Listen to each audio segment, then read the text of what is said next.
Boa noite a todos, sejam todos muito bem-vindos. Meu nome é Diego, faço parte aqui do grupo do GPPS, do Grupo de Pesquisa em Políticas de Saúde. Para quem não conhece, o grupo de pesquisa ele tem desenvolvido aqui um trabalho chamado Aflições Contemporâneas, né? E com o objetivo de trazer o debate, de trazer a discussão de temas que são contemporâneos, de temas que são, né, recorrentes do nosso dia a dia. E a live, esse bate-papo que a gente faz aqui é uma forma, né, até dentro desse atual contexto, da gente conseguir levar essa discussão. E para o nosso bate-papo de hoje, para essa nossa conversa de hoje, o tema que a gente vai discutir aqui, ele chama saúde mental do profissional a saúde mental do profissional em tempos de Covid, né? Os desafios e as superações. Como que os profissionais de saúde estão lidando no dia a dia dentro desse contexto de pandemia, né? Como que isso que tem acontecido? E para a nossa conversa de hoje, nós teremos 3 convidados. Nós vamos ter aqui a Bruna Irano, que é fisioterapeuta de uma unidade de terapia intensiva lá de São Paulo, que vai conversar um pouquinho com a gente. A Bruna já está aí, daqui a pouco ela vai entrar ao vivo também. Nós vamos ter a Vanessa Nascimento, que é uma enfermeira, que também trabalha numa unidade de terapia intensiva no Hospital Regional lá de Joinville. E vamos ter a Rosilda Veríssimo, que é uma enfermeira lá da faculdade do Lelusk em Joinville, que também vai estar aqui com a gente conversando um pouco de como que está esse contexto de pandemia e falando um pouco da saúde mental dos profissionais. A Bruna já está aqui com a gente, eu vou convidar a Bruna então para abrirmos essa conversa. Tudo bom, Bruna? Boa noite, Diego. Para mim tá aparecendo aqui. Boa noite, Bruna. Eu te ouço, mas ainda não consigo te ver. Mas está me ouvindo bem? Tô te ouvindo. Maravilha. Então, Bruna, seja bem-vinda, muito boa noite. Né? Primeira mão, já quero te agradecer por ter aceitado esse convite para conversar com a gente, para vir contar um pouco da sua história. Estava comentando aqui com o pessoal que está assistindo a gente. Nós temos recebido, Bruna, diversos relatos dos profissionais que estão ali na linha de frente, principalmente dos sentimentos de medo, né? O medo de se contaminar, o medo do contágio, o medo de transmitir para suas famílias, né? As incertezas para o futuro. Nós temos recebido bastante, né, os relatos da ansiedade, de angústia. E aí eu queria ver contigo, né, o que mais mudou na sua rotina? Boa noite, Diego. Então, eu trabalho em 2 hospitais aqui em São Paulo, na verdade. 2 hospitais privados, né? Um de pequeno porte e um de grande porte. Então, às vezes vou falar de um, às vezes vou falar de outro. Eu só não posso mencionar o nome das instituições por questões mesmo de não ter autorização, tá? Mas, assim, em relação ao início e à rotina da nossa UTI, mudou bastante, né? O nosso hospital, o hospital o menor que eu trabalhei, até os pacientes com Covid demoraram um pouco mais para aparecer na nossa UTI do que nos outros locais. Mas aí, quando foi chegando esses pacientes, a equipe, de qualquer forma, não estava tão preparada, né? Ninguém estava preparado e a gente tinha medo, porque a gente não conhecia, né, a doença, como todo mundo também não conhecia. A gente sabia que era uma doença, né, altamente contagiosa e que tinha alguns grupos de risco já mais ou menos estabelecidos. E a nossa equipe ficou, assim, como tem muita gente que mora com pessoas de grupo de risco, né? Ou alguns que também podem estar dentro do grupo de risco, a gente percebe que a gente ficou com muito medo mesmo no início, né? Para saber se a gente estava fazendo a coisa certa, se a gente estava tomando a melhor conduta com esses pacientes. E também porque na UTI tinham outros pacientes com outras patologias também internados, junto com os pacientes, né, no início de Covid, e que a equipe também ficava com medo de passar, né, Covid, transmitir esse Covid para outros pacientes com outras patologias e que poderiam estar ali, né, precisando muito do nosso apoio também, como todo paciente de UTI, paciente crítico, mas que não tinham diagnóstico de Covid.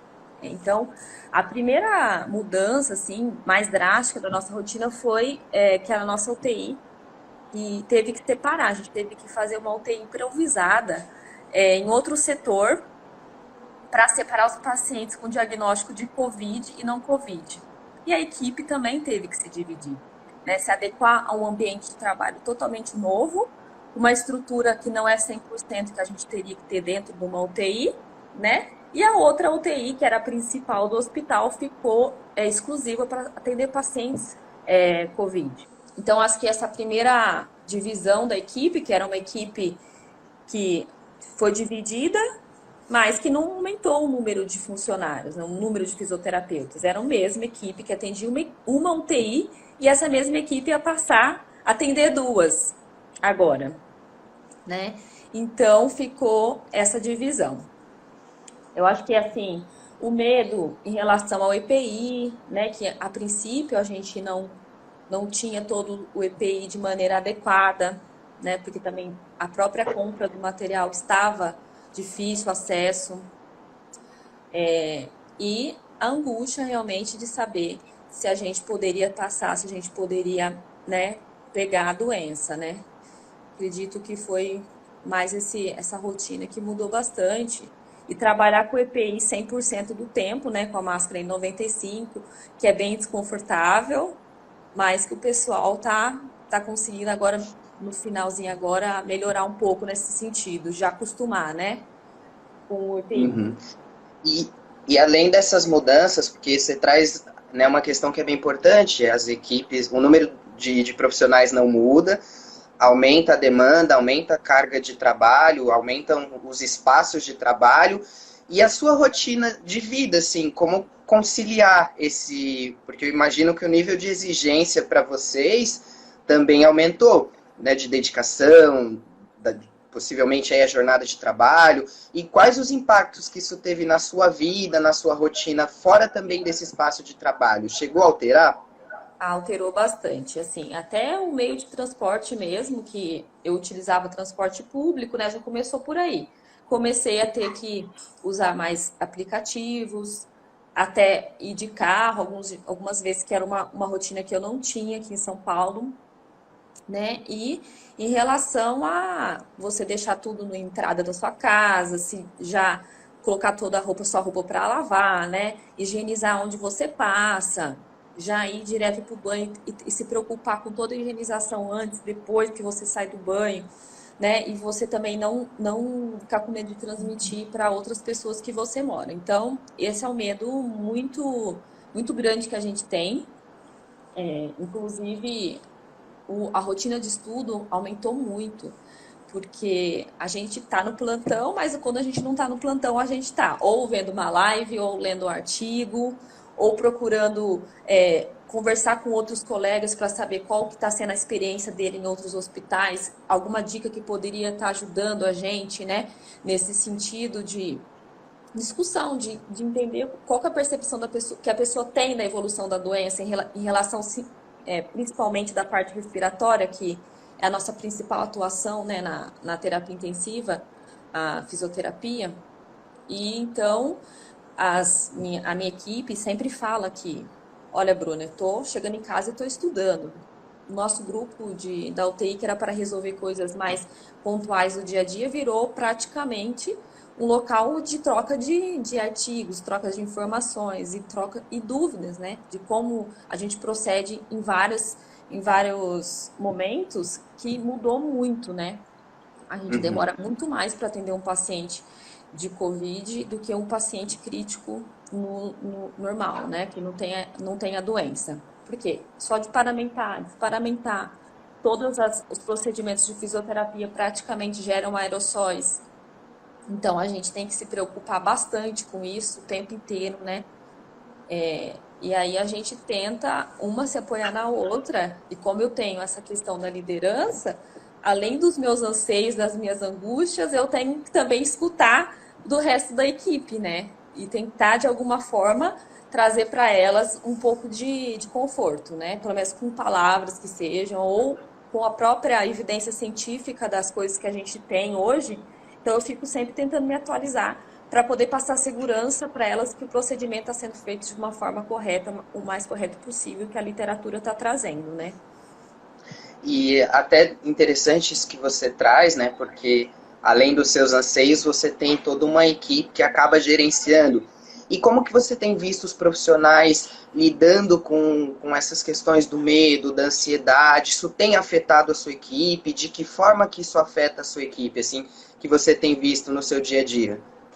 Então, eu acredito que a minha equipe, ela está se apegando muito na parte científica mesmo, assim. O que eu vejo que elas ficam bastante preocupadas em estarem atualizadas para que elas consigam ter uma linha de trabalho, uma linha de raciocínio.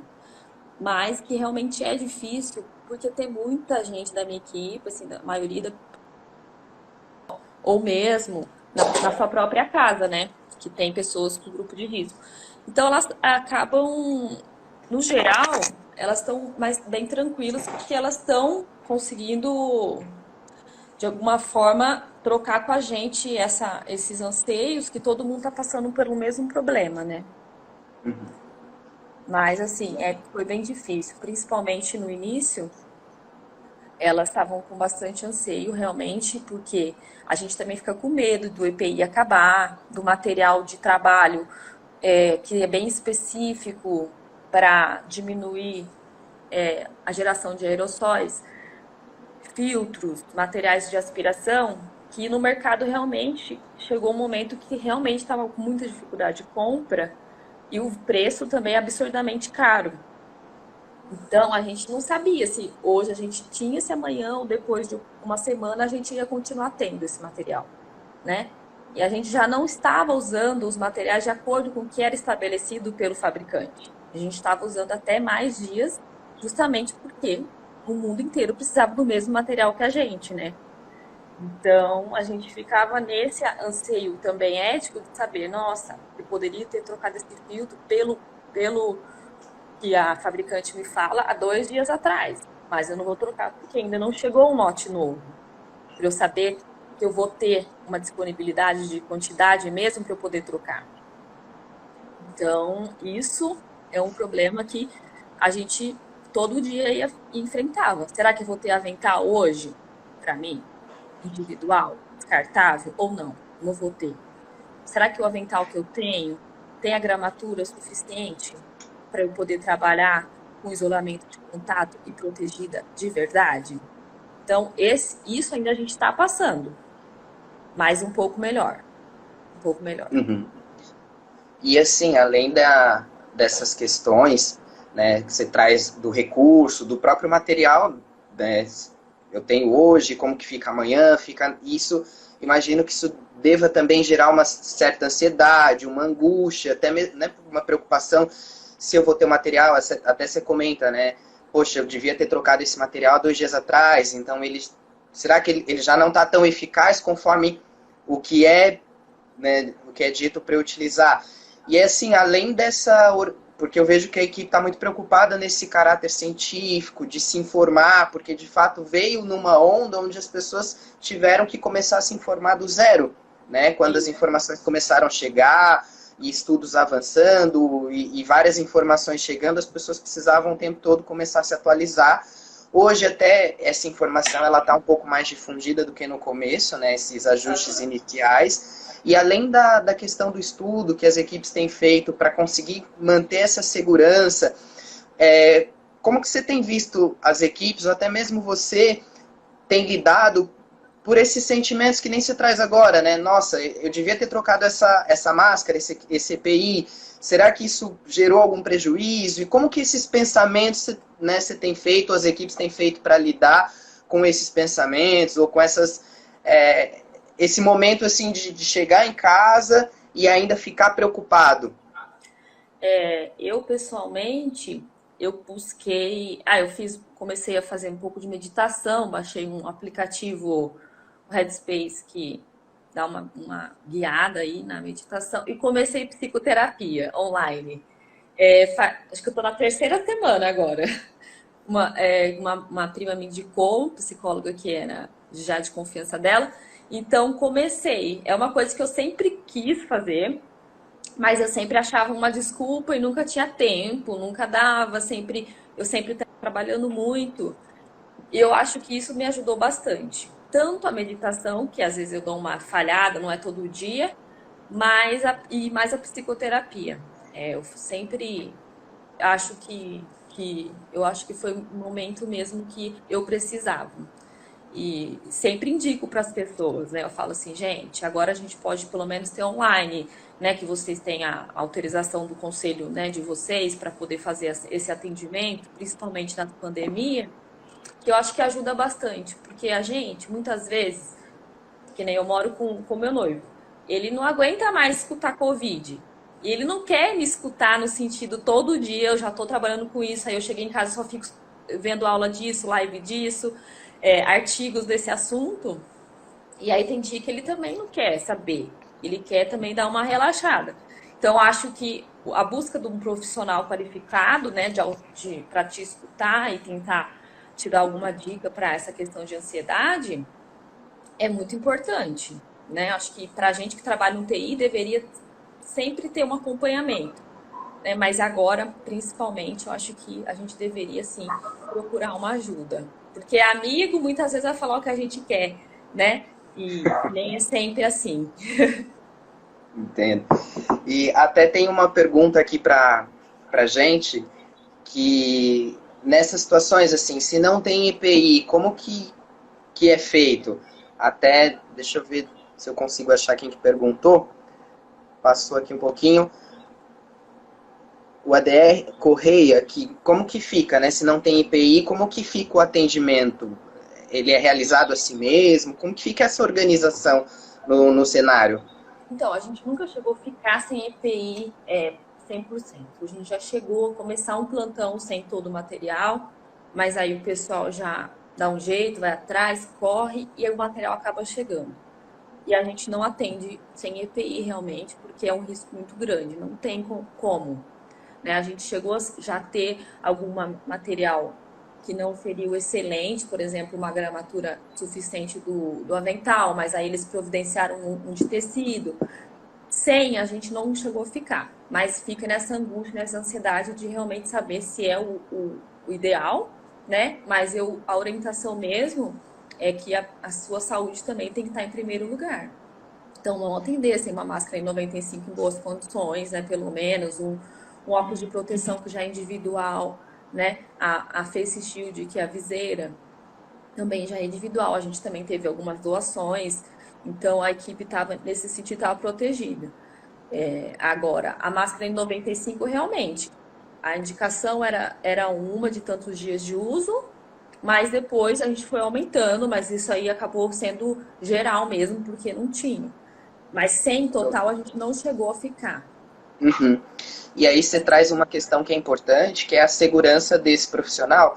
Né? Se eu não tenho material, eu não vou realizar esse atendimento por conta da sua própria segurança. Porque às vezes a população pode ter um pouco de dúvida nesse sentido, né?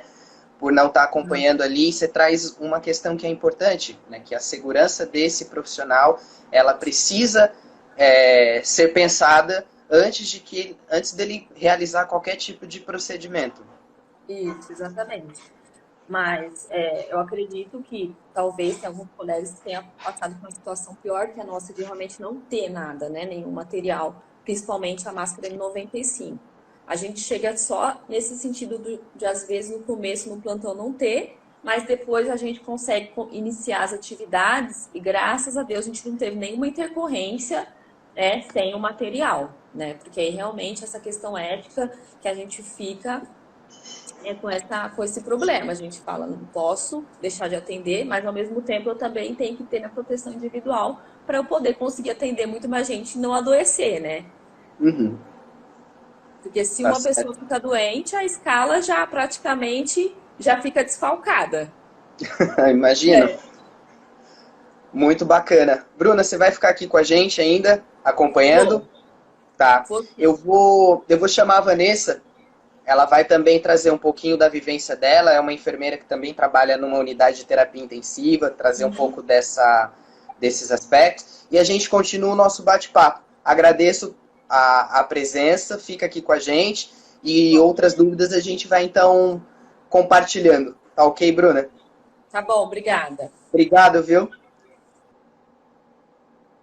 Bom, vocês viram aí um pouco do depoimento da Bruna, da vivência, ela traz, né, questões importantes sobre a vivência do dia a dia, né, preocupação que os profissionais têm em relação ao material. Deixa eu só ver se a Vanessa já está aqui com a gente, se ela já, né, Vanessa já está nos ouvindo.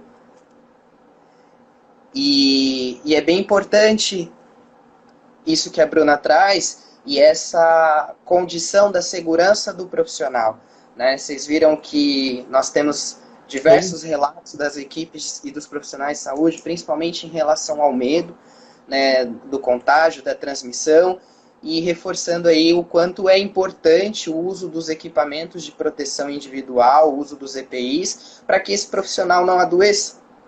A Vanessa já está conectando aqui com a gente, que vai também compartilhar um pouco da história dela. E consegue nos ouvir, Vanessa? Consigo. Tá.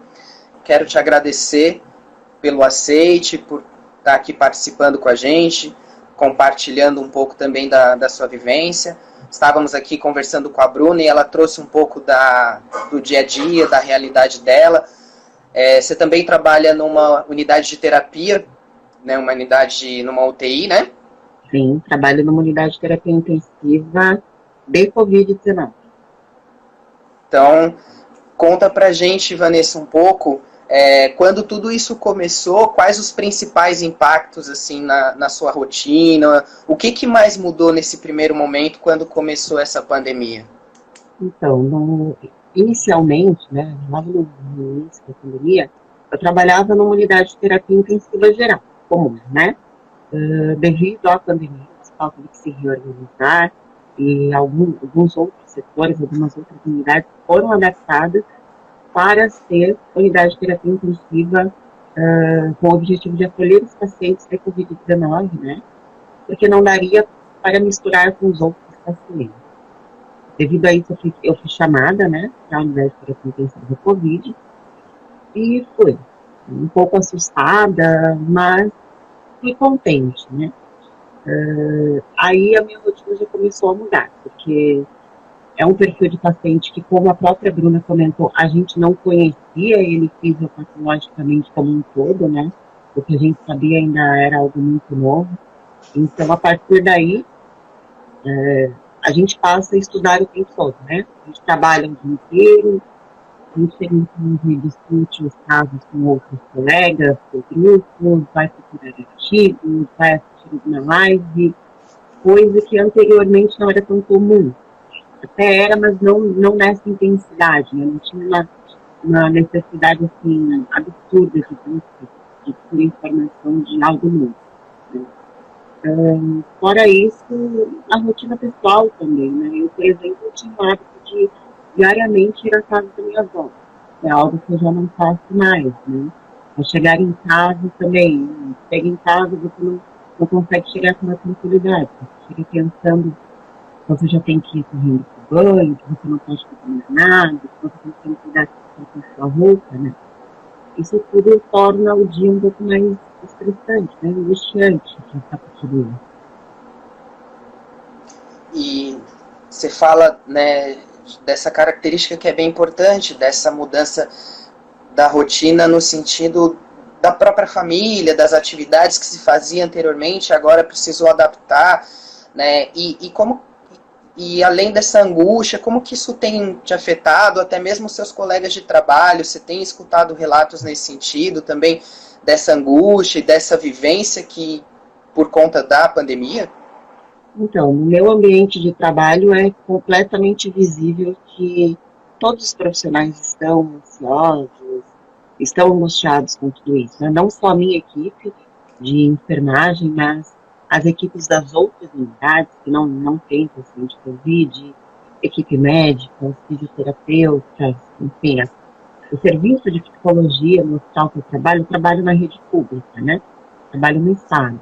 O serviço de psicologia teve que também se readaptar e criar um serviço de atendimento ao profissional, servidor do hospital, porque os relatos de angústia, de medo, de estresse são muito comuns, são muito frequentes.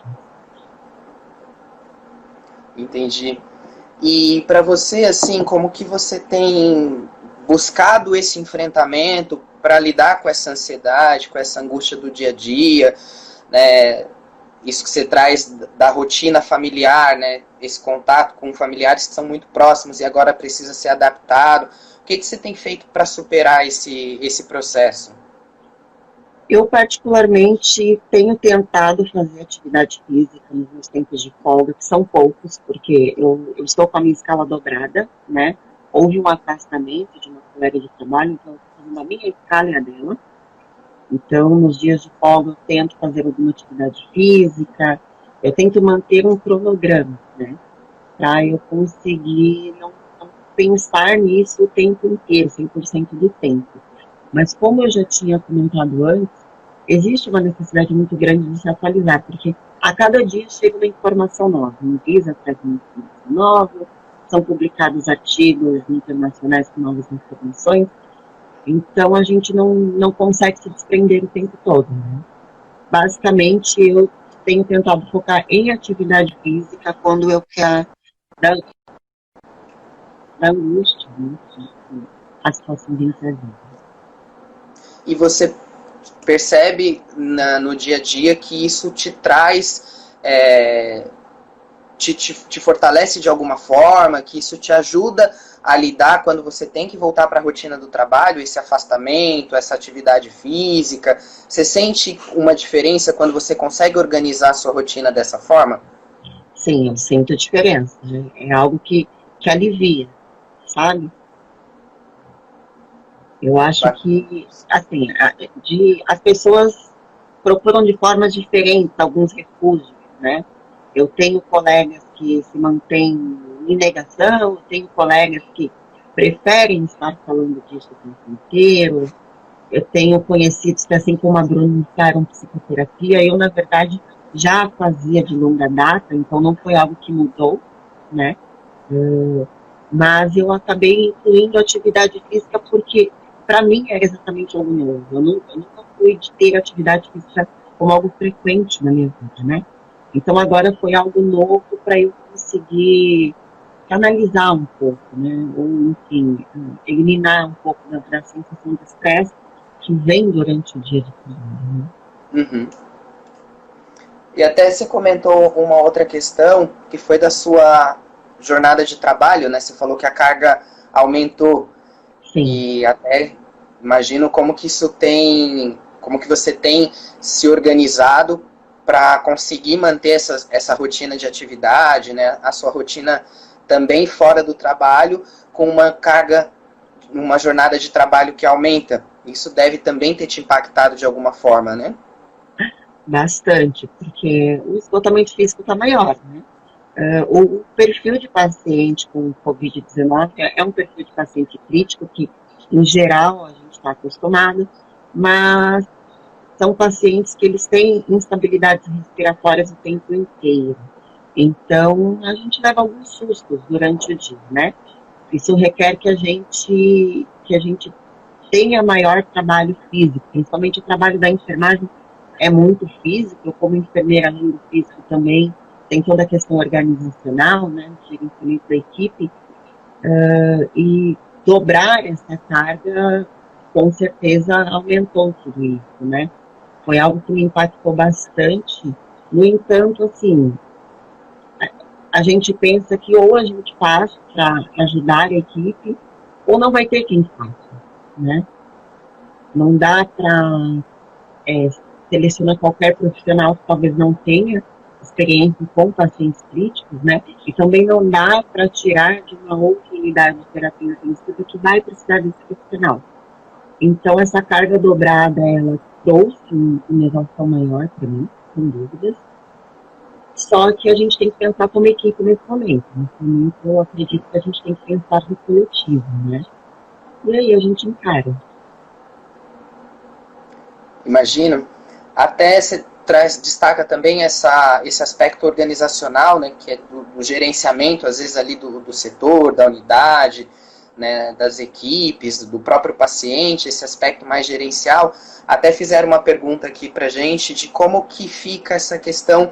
Não sei se você também passou por esse anseio de, né, ver o recurso chegando próximo de esgotar, ou aquele recurso que está para chegar e ainda não chegou, e como que vocês têm reivindicado esse processo, se há alguma manifestação nesse sentido. Até perguntaram aqui para a gente, né, se tem alguma questão nesse sentido. Assim, ó, como eu falei, eu trabalho na rede pública, né? A gente sempre ouve falar muito de escassez de material na rede pública. No entanto, até o momento, nós sempre tivemos materiais à nossa inteira disponibilidade, tá? Não faltou nenhum tipo de EPI. O Estado de Santa Catarina nos forneceu todos os EPIs necessários. Também recebemos algumas doações, né? Não chegamos no ponto assim, de pensar, está acabando. Eu, particularmente, junto com outros colegas, esses dias estávamos conversando sobre a possibilidade de faltar no Brasil alguns EPIs e também algumas medicações que são fundamentais no paciente com Covid-19, né? Mas é algo ainda para depois. Eu vi uma pergunta aqui, né, sobre, se não tiver EPI, vocês atendem? Bom, não, né? Eu imagino que com certeza, se faltar, haverá uma mobilização, uma reivindicação para que a gente tenha esses EPIs, e também a criatividade, né? A enfermagem foi muito conhecida pela criatividade de transformar algum outro material em EPI. Acredito que isso possa acontecer, mas até hoje não faltou. Nós não precisamos reivindicar nada até o momento, né? No entanto, se faltar, eu imagino que haja mobilização dentro do serviço público, né? Uhum. Porque, e esse aspecto, ele é importante porque é justamente essa característica de segurança, né, para o profissional de saúde que vai auxiliá-lo nesses aspectos, né? O medo vem muito das incertezas, das dúvidas, né, da insegurança, a ansiedade, o estresse também por conta dessa rotina do trabalho que acaba sendo modificada. E é importante que, né, que vocês, os profissionais de saúde que estão ali no dia a dia, eles consigam ter essa clareza. Isso que você está trazendo é bem importante para que as pessoas também possam refletir o quanto isso também ajuda e evita o adoecimento do profissional, porque não é somente o risco, o adoecimento do contágio, né, do profissional se contaminar, mas ele também adoece de outras formas. Sim. E você traz para a gente ajuda que as equipes reflitam, né, nesses outros aspectos que também incidem na saúde do profissional. Sim, eu fico pensando que assim, ó, no serviço que eu atuo, como eu citei, nós tivemos mobilização de serviço de psicologia para atender os profissionais, nós temos EPI, a nossa disponibilidade, a gerência de enfermagem do hospital também está sempre aberta, nos trazendo novos protocolos, facilitando tudo que chega de novo. Eles tentam criar novos programas para ficar de mais fácil entendimento para as equipes. Então, assim, nós estamos tendo apoio e ainda assim existe uma ansiedade muito grande de todas as equipes, né? Eu fico imaginando como que se sente um profissional de alguma instituição que não esteja tão amparado. E é importante que a população, outros profissionais que não estejam trabalhando diretamente na ciência, enxergue que isso acontece. Isso deve estar acontecendo em muitas instituições por aí, né? E você tem visto, né, e lidado, e como que você tem visto os profissionais nesse enfrentamento, lidando com a ansiedade no dia a dia? O quanto isso tem afetado essa rotina das equipes também? Então, eu não consigo acompanhar tão de perto o que mudou na rotina individual de cada um ali fora do ambiente de trabalho, né? A gente ouve de relato muito similar.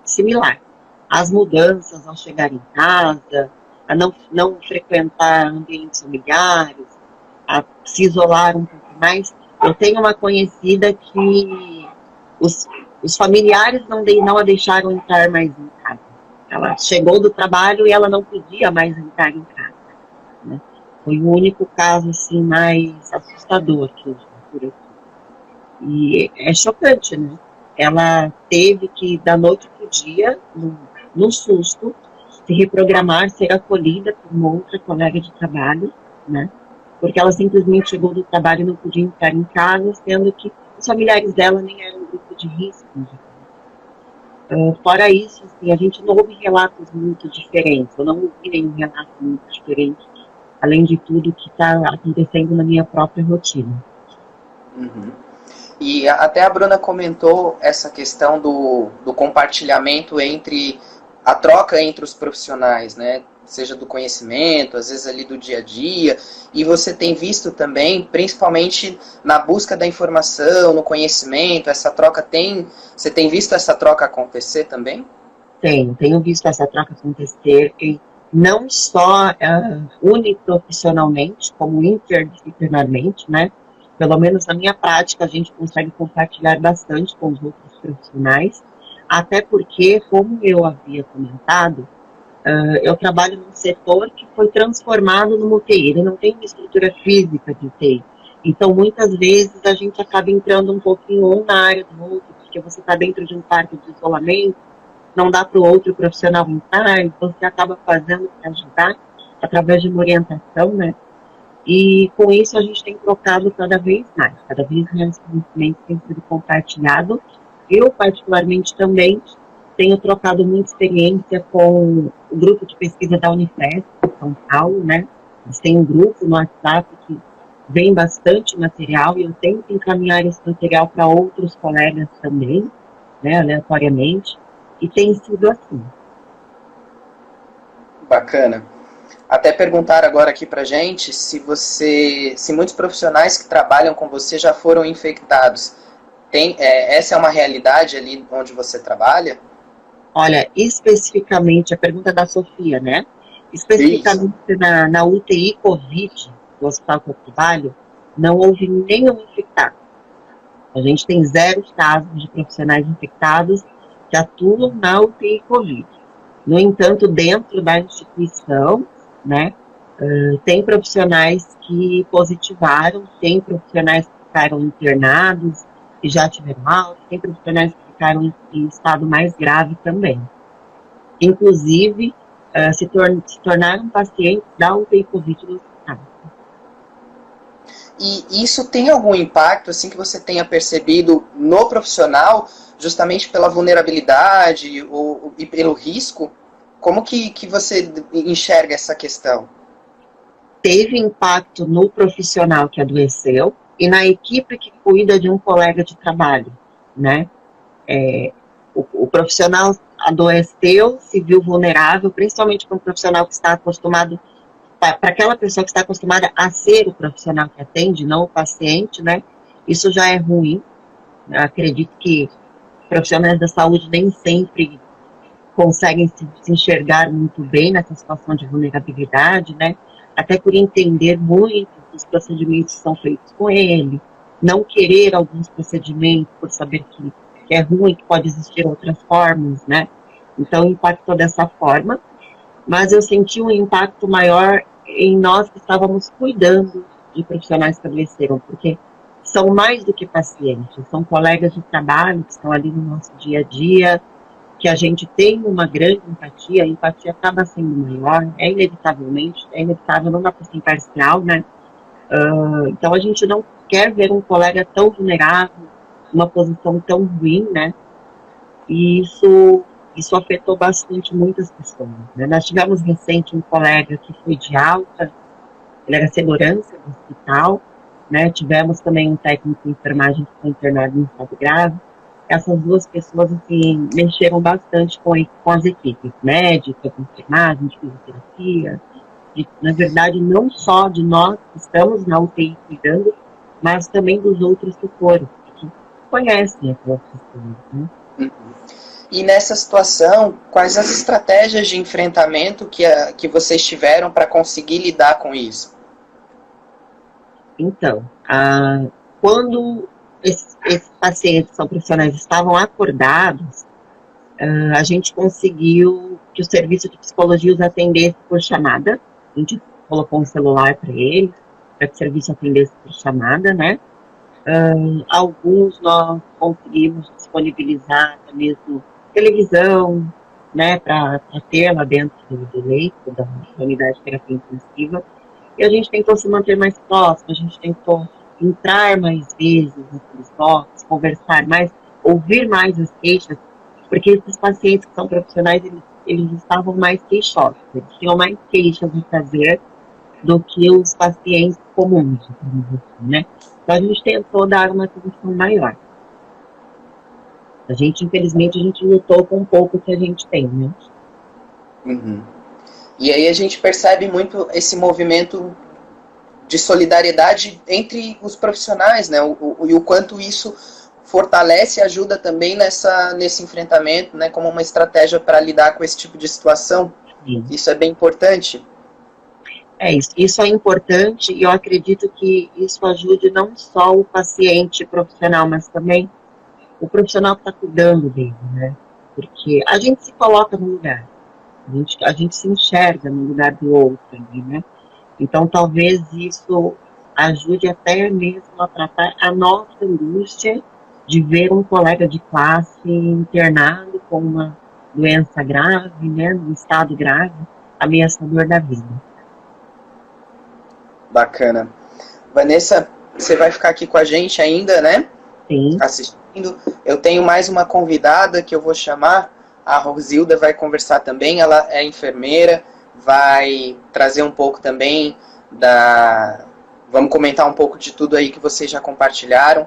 Agradeço imensamente você ter trazido um pouco da sua história, né? Ter nos dado essa oportunidade de escutar um pouco do seu dia a dia, né? De perceber, de demonstrar o quanto é importante e necessário que os profissionais se unam, de que, né, nós todos, enquanto equipes, enquanto pessoas que estão aí nessa luta, seja na linha de frente ou não, mas essa rede de solidariedade, ela acaba ajudando muito. Agradeço em nome do GPPS ter aceitado compartilhar. Fica aqui com a gente. Acredito que outras dúvidas e comentários a gente vai trocando essa informação, tá bom, Vanessa? Tudo bem, eu que agradeço. Boa noite, Diego. Uma boa noite, obrigado, viu? Imagina. Então, a gente dá sequência aqui, vocês viram, né, esses relatos tão importantes assim, e tão marcantes em vários aspectos, tanto a Bruna quanto a Vanessa, elas trazem, né, um pouco das dificuldades diárias, mas também do que elas têm feito e do que elas têm observado para o enfrentamento, né, diário, o quanto essa troca entre os profissionais ela é tão importante para que eles também se mantenham saudáveis, né? E dando sequência aqui, eu vou chamar a Rose. A Rose também é enfermeira, ela, né, da faculdade do Lelusk em Joinville, e a Rose vai conversar um pouquinho aqui com a gente. Tudo bom, Rose? Boa noite. Olá, boa noite a todos. O que as nossas colegas vieram mostrando até agora é que existe uma condição que as faz lutar, encontrar mecanismos para lutar com as dificuldades no cotidiano de trabalho.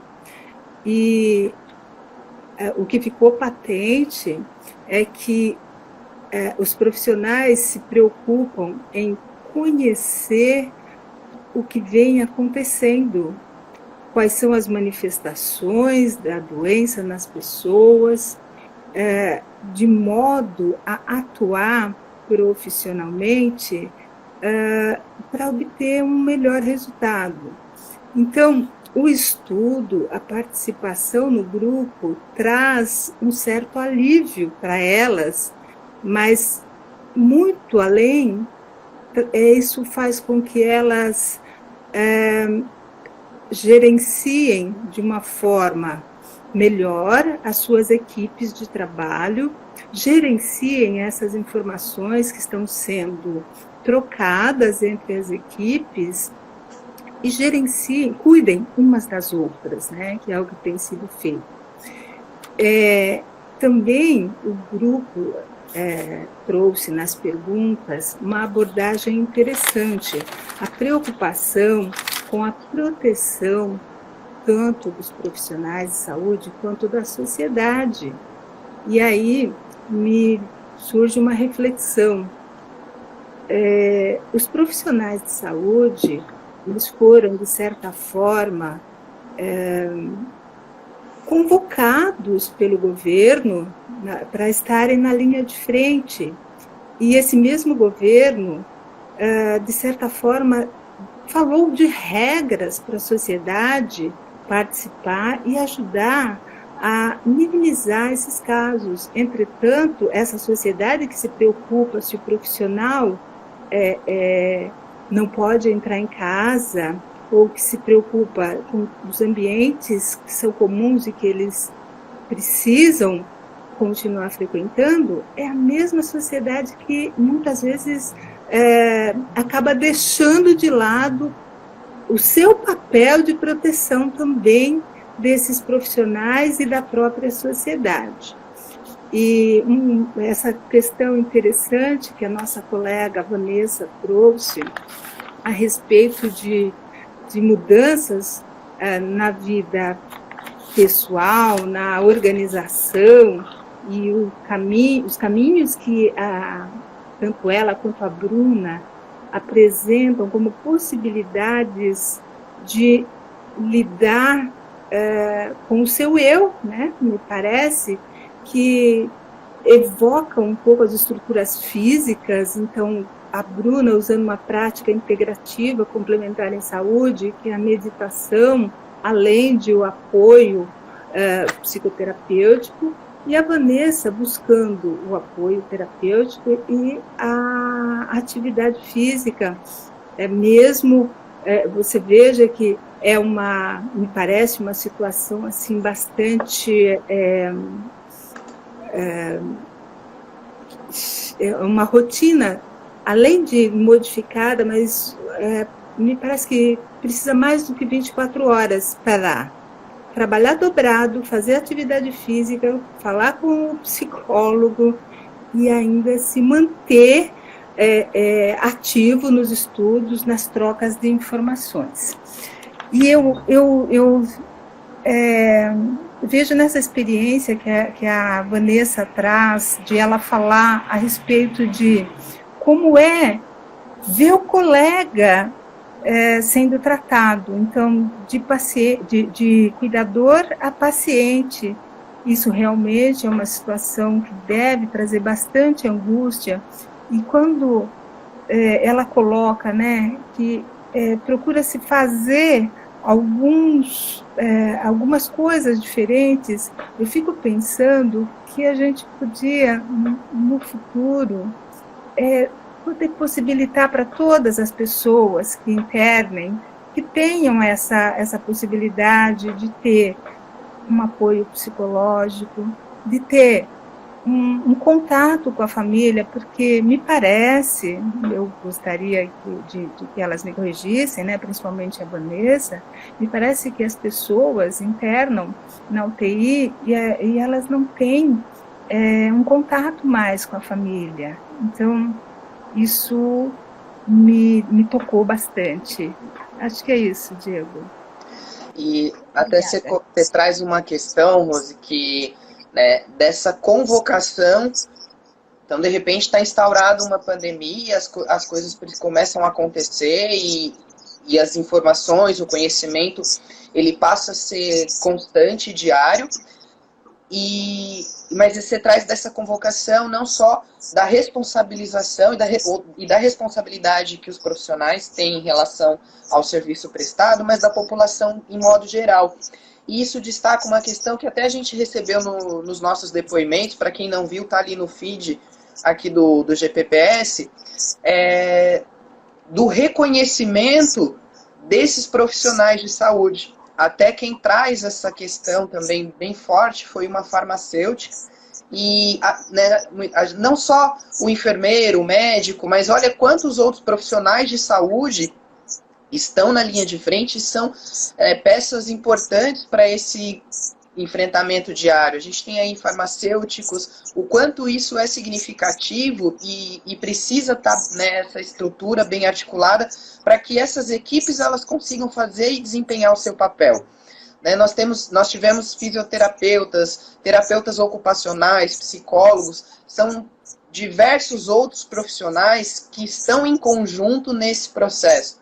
Né, e esse reconhecimento de si próprio, mas né, da sociedade como um todo, das equipes de se reconhecer, de ver aquele seu colega, a Vanessa trouxe esse exemplo para a gente, do seu colega de trabalho que num determinado momento ele estava atuando, no outro momento ele é paciente, e o quanto isso também mexe com cada profissional de saúde.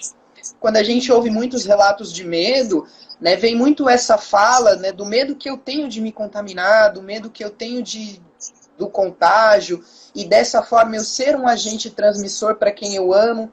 Esse exemplo que a Vanessa deu, da profissional que não pôde entrar em casa, isso também perpassa por um medo e um aspecto do profissional de saúde que vai mexendo com o seu dia a dia, que vai, né, aumentando, potencializando aí seu nível de estresse, de ansiedade, e o quanto isso pode ser, sim, adoecedor, né, não só o aspecto da Covid, do adoecimento por conta da Covid, mas esses outros fatores, eles também podem ser adoecedor do profissional que está ali na luta diária. Certamente, isso são fatores que preocupam, né? E eu acredito que a enfermagem é uma das profissões que fica 24 horas à beira do leito, praticamente, do paciente. Então, chega a parecer meio que desumano ter uma postura dessa, e, ao mesmo tempo, eu vejo que essas profissionais, as que falaram para a nossa live, a Vanessa e a Bruna, e as pessoas que participaram, mandando seus depoimentos, o que elas mostram?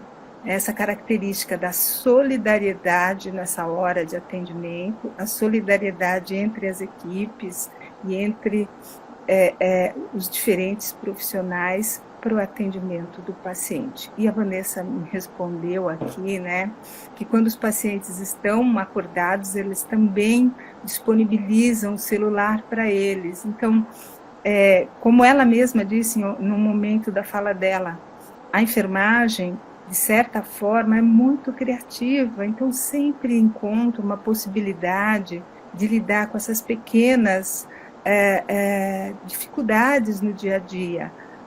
E eu ainda insisto que, infelizmente, essa situação nos pegou um pouco despreparados, né?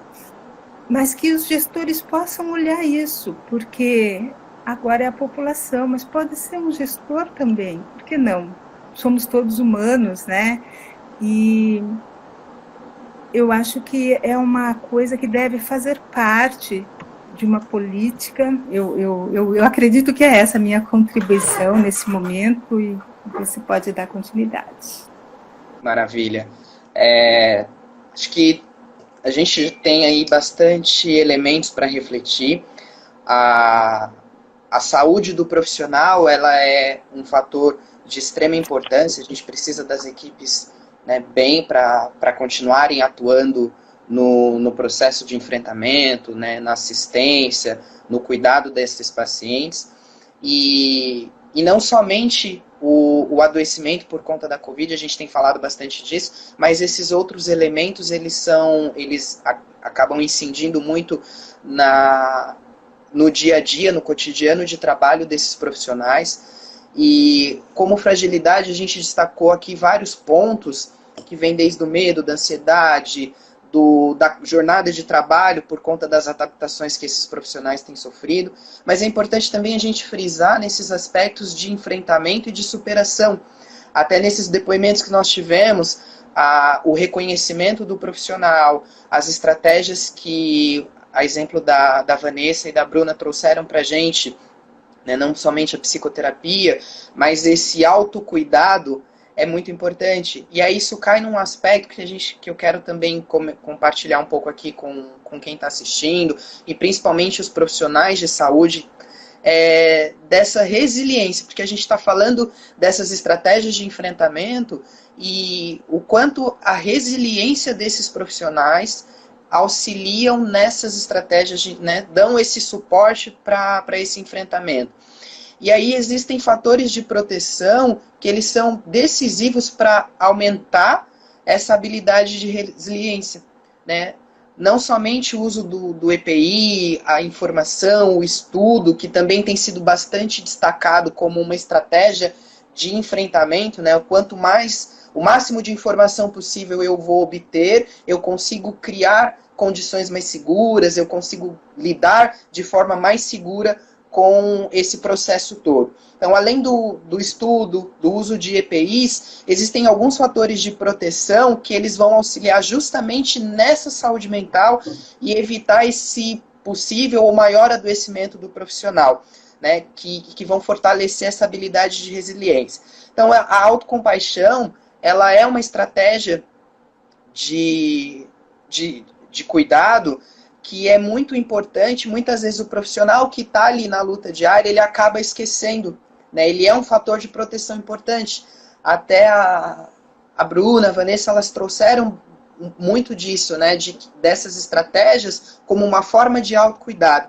E é importante que o profissional de saúde, ele consiga, num determinado momento, parar e voltar esse cuidado para si mesmo, né? Elas falaram da segurança, mas vai além desse aspecto da segurança no processo de trabalho. É um cuidado no sentido de eu preciso também me proteger, eu preciso também desenvolver outros aspectos que cuidem de mim. E isso ajuda muito quando a gente percebe que o profissional de saúde, ele consegue fazer esse movimento de autocuidado, de autocompaixão, né? E isso também implica nas críticas. Até a Vanessa trouxe para a gente um pouco dessa vivência do colega adoecido, e será que eu vou dar conta, né? Essa autocobrança, essa autocrítica que muitas vezes os profissionais de saúde eles vivenciam, isso é importante porque ele precisa também olhar para ele e falar, não, eu fiz o que foi possível, eu fiz o que eu estava no meu alcance, e cuidar dele nesse sentido, né? Então é importante esse sentimento de autocompaixão como um fator de proteção que os profissionais podem desenvolver. Uma outra questão que você traz é da criatividade, né? Você destacou esse aspecto, principalmente aí na enfermagem. E a criatividade, ela está muito vinculada a um outro fator de proteção, que é o do otimismo. Até uma pergunta que é feita por muitos profissionais de saúde é desse futuro incerto, né? Muita coisa ainda está acontecendo, muitas pesquisas, a ciência ainda tem buscado avançar muito nesse processo, e o futuro ele ainda parece uma coisa muito incerta.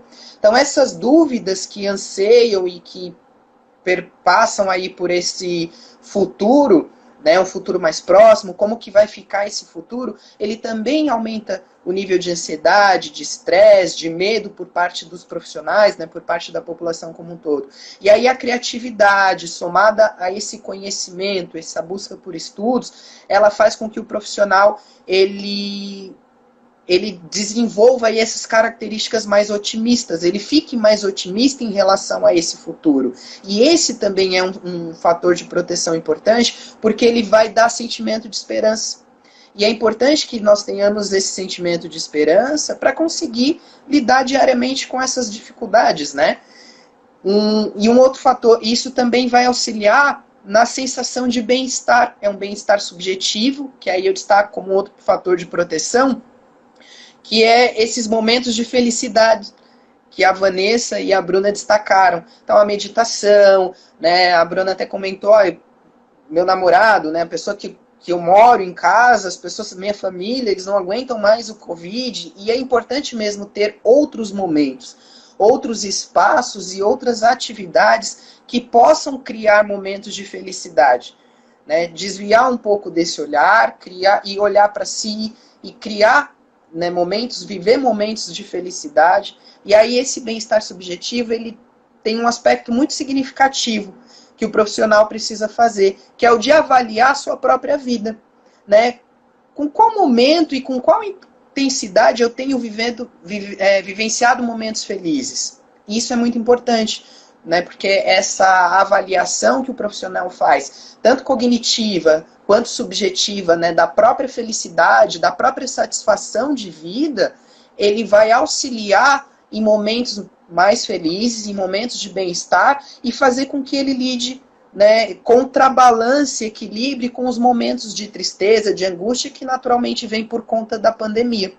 Então é importante o profissional olhar para a própria vida, fazer essa avaliação e identificar com qual intensidade, né, eu tenho vivenciado momentos de felicidade na minha vida. E criar esses momentos de felicidade, seja pela meditação, seja pela atividade física, seja pela leitura, seja pelo convívio, mesmo que virtual, com familiares e amigos, né, o compartilhamento da informação. Existem várias maneiras do profissional conseguir fazer essa avaliação.